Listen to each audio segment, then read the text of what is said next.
Hey guys, computer generated Mr. Nichols here, coming to you from the digital sphere. So today we are going to be actually collecting your fingerprints. So there is kind of a process to this. So I'm going to leave it to real world Mr. Nichols to tell you the details. But if you don't want to listen to a word that he says and you just want to find images of fingerprints from the internet, if you don't have the materials that you need, if you don't have some like copy paper, some regular just white printer paper, or if you just have a hard time collecting your fingerprints. It's not very easy, to be honest. It is a little tricky, but I still want you guys to try it. If it doesn't work out, that's cool too. Also, we will be using ink to go ahead and try and collect our fingerprints. So make sure that really quickly after you're done trying to collect your fingerprints, you wash your hands and scrub them really well with soap and water. That should be able to get most of it to come off. You might have a little bit of residual residue left on there. But again, if you don't want to do that, you can always find pictures of fingerprints on the internet. Keep in mind, they should not be stock images though. So they should be actual pictures of real people's fingerprints. So so I'm going to go ahead and turn it over to real world Mr. Nichols. So here you go.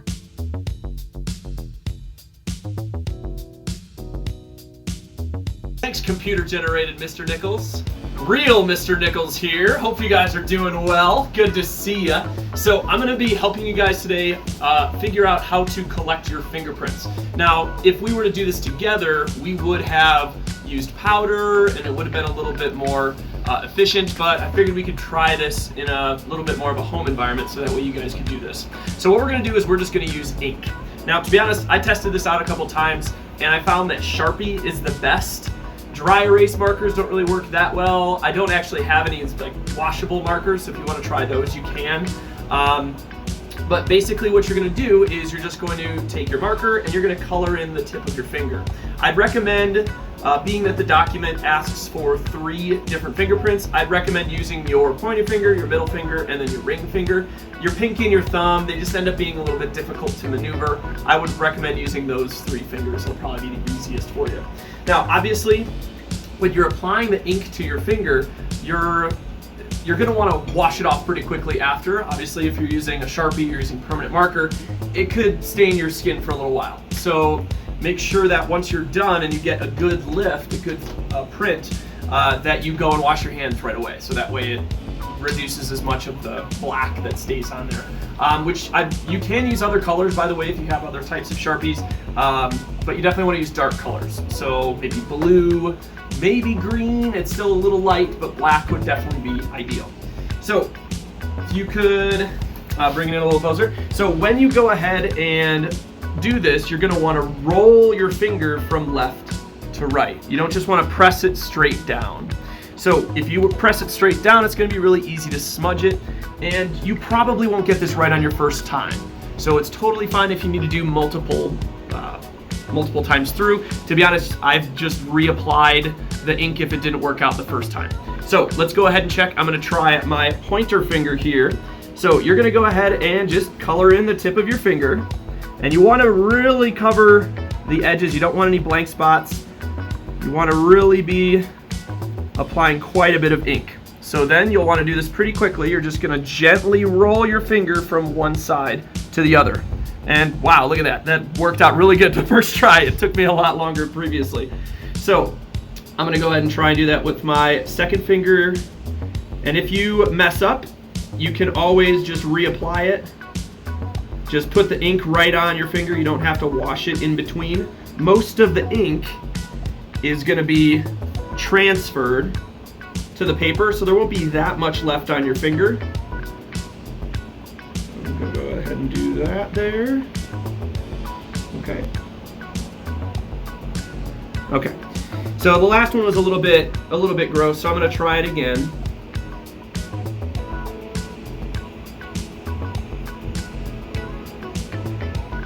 Okay. Okay, there we go. So that one's a little bit better. Now, I would go and wash my hands. I'm not, so I can finish explaining it, but I would go wash your hands right away so that way it doesn't stain your fingers as much. So What you're gonna do then, once you have your images, is you're gonna take a smartphone and you're gonna go ahead and zoom in as close as you can on your picture. Now, most smartphone cameras, if you tap the screen, it'll kind of refocus it. So it might take some time of moving it up and down and kind of tapping the screen to allow it to refocus in order to get a good picture that's not very grainy. So, and you might have to move it a little bit further away. That's fine. We're going to be zooming it in the document anyway. So, okay. All right, so you'll just go through and you'll take pictures of each of your fingerprints, and then you'll add them to the document.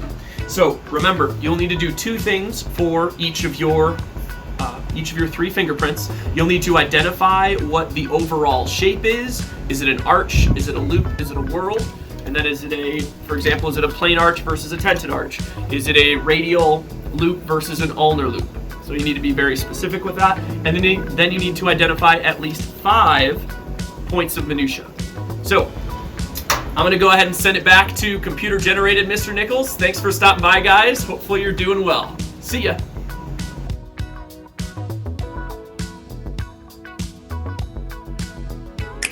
Thanks, real world Mr. Nichols. I'm jealous of him being able to be in the sun. I'm stuck here in the dark internet. So I'd like to kind of follow up with what he was saying and kind of show you guys what to do now. So you should transfer your images, your pictures that you took with your smartphones into a Google Drive folder, and then you can access them through the Google Doc that I posted here today. Now, what you're gonna need to do is you're gonna need to kind of edit that image so that you can show the points of minutia. So I'd like to take a couple minutes to show you what that'll look like. I did leave an example in the document that I showed there. So definitely make sure that you take a look at that so you kind of see what I'm expecting for you guys there. Okay, so let's go ahead and take a look here.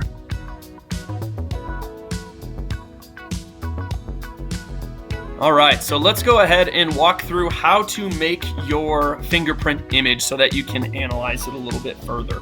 Now, chances are your smartphone, assuming that you focused it properly and you took your picture pretty well, you should be able to zoom in on it and be able to see it way more than you would be able to see with your naked eye. So let's go ahead and kind of look here. So our end goal is to make something that looks like this. So let me kind of walk you through and show you how I did this here. Now again, you'll need to show 5 points of minutia in your fingerprint, and it's okay if part of your print is a little smudged. This one turned out really clear. This is probably my clearest of the 3. So if it didn't turn out quite that well, it's fine. You could just maybe use half of the print or use part of it. That's totally fine. And again, if none of them were usable, you can always use an image from the internet. Again, it should not be a stock image. So let's go ahead and show you how this is going to work. So what you'll need to do is you'll need to create a Google drawing. So what you're going to do is you're going to go ahead and click on Insert, and then you're going to go down to Drawing, and then New. Okay. So the first thing that we want to do is we want to insert our image. Okay, so we're going to click on this little icon right here. And then I'm going to look for my image in the Google Drive here. So I went ahead, and it's going to be quite a few clicks. I've got a number of folders. So I'm just going to navigate to where I put my pictures here. Okay. All right, so here are my pictures that I took with my device here. So I am going to use, let's say this one right here, which I think was the same one that I used before. Now, when you load this in, there's going to be a lot of empty space. So we want to crop this first because we don't really care about all this stuff around the outside. We just want to see the fingerprint. All right, so let's go ahead and we're going to crop it. So you're going to click and drag, which, by the way, the crop button's right here. And then let's see if we can't make it fit in there pretty well. It looks pretty good. Doesn't have to be perfect, but we want to eliminate all the other excess stuff that's on the side there. Okay. So now we want to make this a lot bigger. I'd say at least making it about 5 inches wide. So if you kind of have it set up like I do here. Okay, so now we need to make a space for us to identify what each of the points are. So what I'd recommend doing is I'm going to recommend making a shape, which you could do this or you could make a text box. Either way, it doesn't matter. So I'm going to click on this shape. I'm going to click on the rectangle option. And then I'm just going to make a quick little rectangle on the side of our image. Now notice we got those little red lines that kind of help you line it up. If it's not perfect, that's fine. Not a huge deal. Okay, so now this will kind of be our space where we put our values for, or our names of each of the types of minutia. So if you right click on this here, which if you don't have a mouse, remember you can hold Alt and then click, or you can click with 2 fingers on the trackpad. Okay, because we'll be doing that a lot here. So you can go down and click Add Text. So I'm just going to go ahead and put a number 1 here. So that's going to be for the first point of minutia that I see. Okay, so now you're going to look around and you're going to try and find a point of minutia. Now some of them might be a little bit tricky. You might have to look really close. You might want to zoom in, which you can do that by just pinching 2 fingers close and further away. And that might kind of help you find what you're looking for there. Which, oops, I don't want to move that. But we want to make sure that we look really closely. And if you look right about here, that looks like a bifurcation. Okay, so I'm going to go ahead and zoom back out. And now we're going to go ahead and identify that area. So let's make a circle. Okay, in this case, it's an oval. And I'm going to go ahead and put that little circle around this space here. Now, oops, the default is for it to fill in with a color. So we want to click the little fill color icon, and we want this to be transparent so we can see through it. Now, if you look here, the default again is a black outline. So we want to change that. Let's change that to red. And if you look, it's still kind of hard to see. So let's change the width to maybe 3 or 4. So now it's really easy to see. Okay, which if it looks like that, it looks like I could probably move it over just a little bit and center it in there. Okay, so now we have identified our space that we're looking at. Now we need to go ahead and number it. So this is going to be our first one. So I just went ahead and clicked on text box up here. Again, you could just make a shape and then right click. So if you look again, the default here is that it's a transparent background, so it might seem kind of backwards there. So I'm just going to type in a number 1. Okay, now you can't see that yet because we need to give this a background. So you'll click on the box and then you'll go ahead and I'm just going to pick this here, and there you go. Now we can see that. So we want to show how this is actually a bifurcation, which if we look closely, that might actually be a crossover. That might actually be a crossover. So yeah, we're going to call that a crossover there instead of a bifurcation. Okay, so we're going to call that a crossover. Okay, and now we can go ahead and move on to the next one here. So if we look right there, that's definitely a bifurcation. Okay. Now, instead of clicking on all this and redoing this, I'm going to recommend that you just go ahead and copy and paste each of these images here. So I'm just going to click copy, and then I'm going to paste it. Okay, and now I have that exact same red circle, so I don't have to go and worry about making it again. Okay, so now I put that around there, and guess what? We can do the exact same thing now with our number box. Okay, and there we go. We're going to go ahead and click and drag. So that's going to be our number 2. So number 2, which, sorry, it kind of defaulted all the way to the side there. So number 2. Okay. So you're going to go ahead and now add that here. So number 2 is going to be a bifurcation. Okay. So you guys should kind of see the pattern here. Again, you need to identify 5. So you know what? Let's just do one more here. Let's find a good one. And again, I'm going to zoom in so I can see a little bit closer. Let's do this one right here. That's a pretty good looking dot. So we're going to go ahead and I'll zoom back out. So we're going to go ahead and copy and paste that here.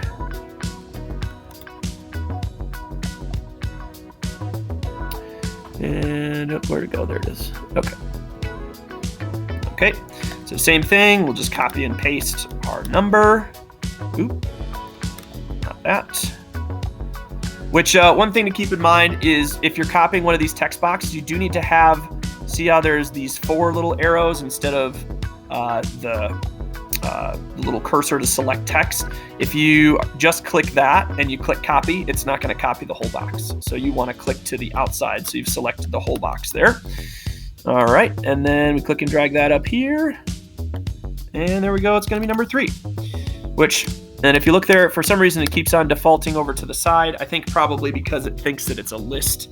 So you might just kind of have to slide that over a little bit.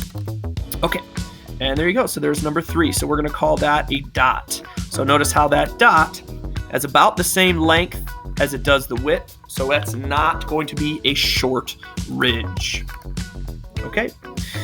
All right, so you guys should kind of get the hang of this here. It's really pretty easy, pretty straightforward. So once you're done, you'll click Save and Close. Once you have your 5, you'll click Save and Close, and then voila, it populates with your image there. So I hope you guys have some fun with this here. One thing I failed to mention, you do need to identify what type of print this is. So this right here, you can pretty clearly see the rounded pattern. It's not a tented arch. There aren't any deltas. So this is going to be a plain arch. Oop, I can spell. Okay. So you'll need to do that for 3 fingerprints. So for each of your fingerprints, you need to identify 5 points of minutia, and then also you'll need to identify the type of fingerprint that you have there.